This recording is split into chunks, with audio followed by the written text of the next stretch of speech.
Good morning, welcome to Juneau, Alaska. My name is Steven. And I'm Jaylyn, and today we are going to be going on a journey with dog sleds. So we had just finished up our glacier morning. We went to Aniket Arm and we saw Dawes Glacier. It was a pretty beautiful sight to see this morning. That's in the previous video. Today's video is all about Juneau, Alaska. So we got in roughly around 12 o'clock, about an hour earlier than our estimated arrival, which our shore excursion is going to be starting up just right now. So we gotta go grab our stuff and hit the town one more time.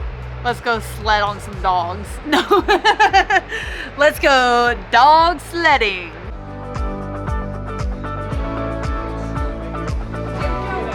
See you real soon, Quantum. Welcome to Juneau, Alaska. Ooh, free.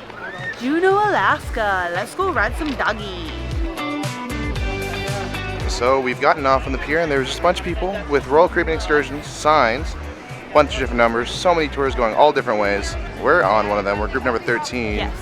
We gotta Do you find guys out. see a 13 anywhere? Try to find the 13. Can you help me find 13? That's right. It's right there. If you wanted to, right behind us is just a bunch of whale watching excursions you can hop onto last minute if you didn't book one. Whale watching seems to be a really popular ticket item since there's like so many different tours to do it. But I'm glad we kind of have ours picked out already. Dog sled.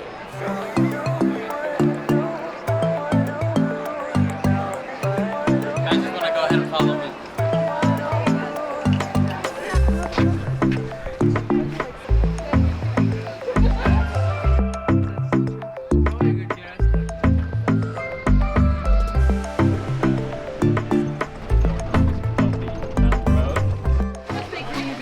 We've made it to the dog summer camp. There are so many dogs. The driver said there was like 100 and something dogs here. They're all just laying near their dog houses. I break a lot of hearts though, because I do have to mention that we're probably not going to have time to meet all 175 dogs. Sorry. So we have to just stick to 170 of them instead. Yeah, so if you go with Toll and then Man as well, I'll have you head out with Joshua. Oh, lovely. You had my best friend. Alrighty, after we did a quick little briefing, we're out and met our trainer, Musher. And we met our Musher. These dogs are really excited to see us.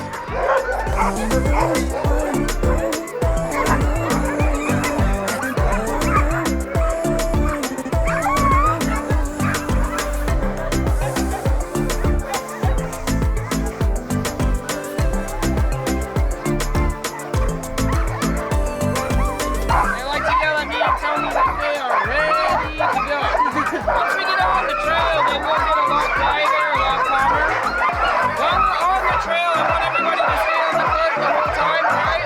The only time you'll have to get off the car is if there's a black bear. And I'm just going to choose one of you to get off the car, okay?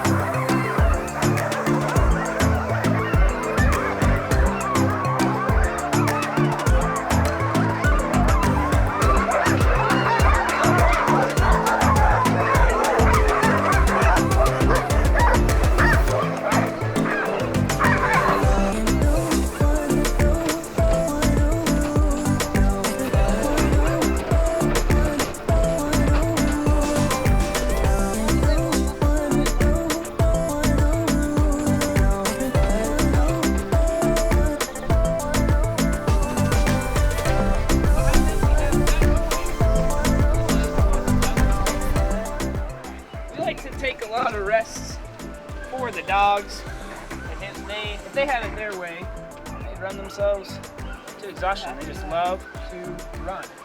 So ensuring that you have a brake system on your sled or your cart is extremely important. If we didn't have brakes, we would not be able to sled. We would be just gassed out, full throttle, just holding on to your life. But thank God our brakes work today. When I say whoa, which is our stopping command, that is merely a suggestion to the dogs. So I say whoa, and the dogs are like, no! But as you can see, they have loads of energy, especially these sprint hounds. They just do not know how to hold themselves back. It's a part of their training to just go all out. When they're running races, it's not really about The distance is about how fast they can get from the start to finish. So some races will be as short as 1 mile, sometimes as long as 50. They will go 18 miles per hour and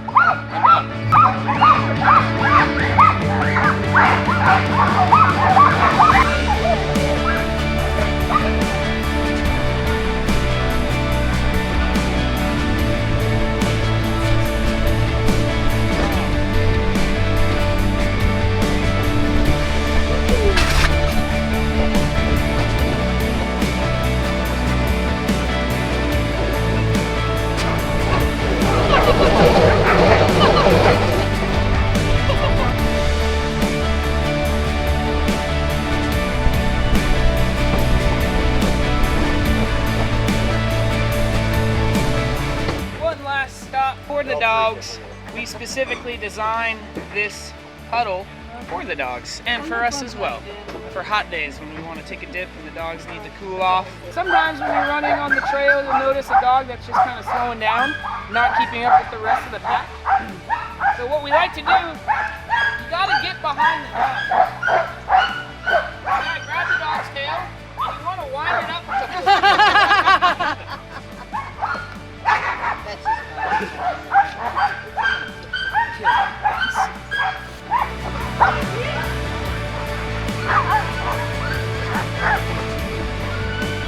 I got the opportunity to be in Bend, Oregon. I highly recommend looking her up and watching these dogs.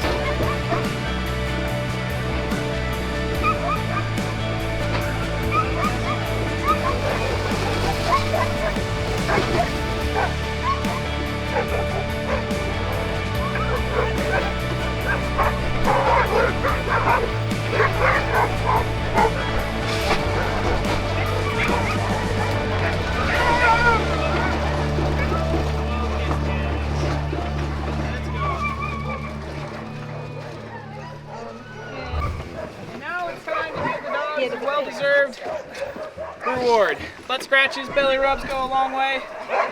And just a nice little pat, a little thank you.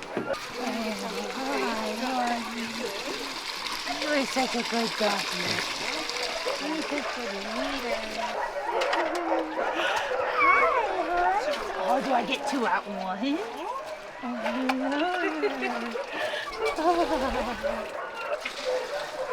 You guys got such muddy faces. Yes, you do. Your faces are all muddy. You have fun? Yeah? Good. Dogs. There are literally so many dogs here. Every colorful dog house you see has a dog. 175 is how many they say they have. I don't believe it. It's got to be more. The ride was phenomenal. We went so fast, like at the beginning and end, and then when we took that sharp turn, I thought we were gonna fall out of the cart. It was insane, but it was so much fun. And then we got to learn a bunch of stuff about the dogs and about like how they train and what each position is, so that was really cool. And it was overall such a fun ride. Definitely would do it again. So the dogs that you see outside are definitely not what you had expected. A lot of people expect to see these type of dogs, like the Alaskan That's what I Malamutes. expected to see. Yeah, and the thing is we don't really use those dogs as much anymore. That lineage has kind of become more of a show dog, and so they stopped really breeding for traits and started breeding for looks. We have a saying, pretty faces don't win races. And the dogs that we have out in all of our yards, they're all considered Alaskan Huskies. It's a term that we use. It's not or a type of dog. It's not a breed, and it's just a way of describing a mutt, pretty much. So these dogs have been bred with other types of husky breeds as well as with other types of dogs to produce a really high-performing distance dog. And these dogs still have, ancient lineages in them, and they still have that inherent drive to pull. You can't force a dog to run. You can't force them to pull. It has to be in their nature. And so whenever I'm going out and picking dogs to go and take on a run, I would like to see them, eliminate or emulate certain behaviors and like excitement. I want to see them jumping up and be like, yeah, let's go. So like my older dogs, like Swifty or Tanis, who's the leader, they're at an age now where, sometimes when I go up to them and I have a harness in my hand, and they know it's time to work, they go, oh, no, and they like tuck inside of their house, or they like kind of get really low, and that's not the behavior that I'd like on my team. So I say, do you want to work today? And they say no, and they don't. You know, they get a pick. You know, sometimes Tanis, I've found out, she likes to sleep in, so she's not really a morning bird anymore. A morning person? Yeah, she'd like to sleep in, and then later in the afternoon, I'll go check in on her again, and she'll be like, let's go. And that's what you look for. That's one of our many rules. Is as being a trainer and being a guide and the musher is to ensure that we are checking and observing our dogs and making sure that they are ready and capable to run. So with that, even though we could have dogs that are showing me that excitement, they might have a little bit of a sore leg or a sore paw. They're showing me the excitement. I wouldn't take that dog and put them on the gang line, right? Because they don't know how to rest, they don't know how to stop. So you're always monitoring and ensuring that they're getting going and ready to run. So this is our race tent. We like to call it the Iditarod tent. Is anybody familiar with the Iditarod? And it's a 1,000-mile race. It starts in Anchorage and it goes all the way to Nome. It can take anywhere from 15 to 10 days to complete. On average, people are completing it pretty quickly, around 10 days. The fastest it was ever completed was in 8 days and 4 hours. It started in 1973 as a way to kind of preserve the history and heritage of running dogs. At that time, snowmobiles became really prevalent as the main means of transportation here in Alaska, and so people weren't really running their dogs as much. I plan on racing, and hopefully 2028 will be my year, an even year. The even route, or the northern route, is a lot easier. But when I do complete it, I will get a sweet belt buckle at the end of the race. And I will say I completed the Iditarod in the year, $20,000 belt buckle. Can't beat that. So, yeah. But I mean, we all work here, and a lot of people will run tours just to, provide for their dogs and allow their dogs to run, as well as for them to compete and participate in races. So it's a big hobby sport, pretty much. But it is exhilarating and one of the greatest things that you can do. It's just taking your dogs out on a race or out in the snow. Oh yeah, do I taste yummy today? Do I taste yummy? Oh, so cute.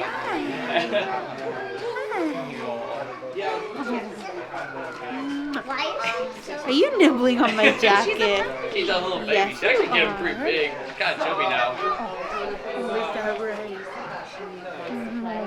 will want to nibble. She's doing on my string. Yeah, there's like the formula fill out about dogs. Do you mind if This we is what we're pass talking around about. to the other Yep. group? Yeah. Thank you, Kyle. Nice. Alright. Here you go, baby. Try and find some more so I can see you. That puppy was so cute. I know the puppy's cool, but talk about the photos. But I want the puppy. We got 2 photos. It was 20 for 1, 30 for 2, 45 for all 3. And he said that he'll give us a digital copy as well. He'll airdrop them to us. So we got both prints. We look hanging really good in both of them. I'm super excited about these. But I'm more excited about the puppy. Alright, let's go. It's time to leave. I'm already sad. Alright, thank you everybody. Take it easy. Thank you so much.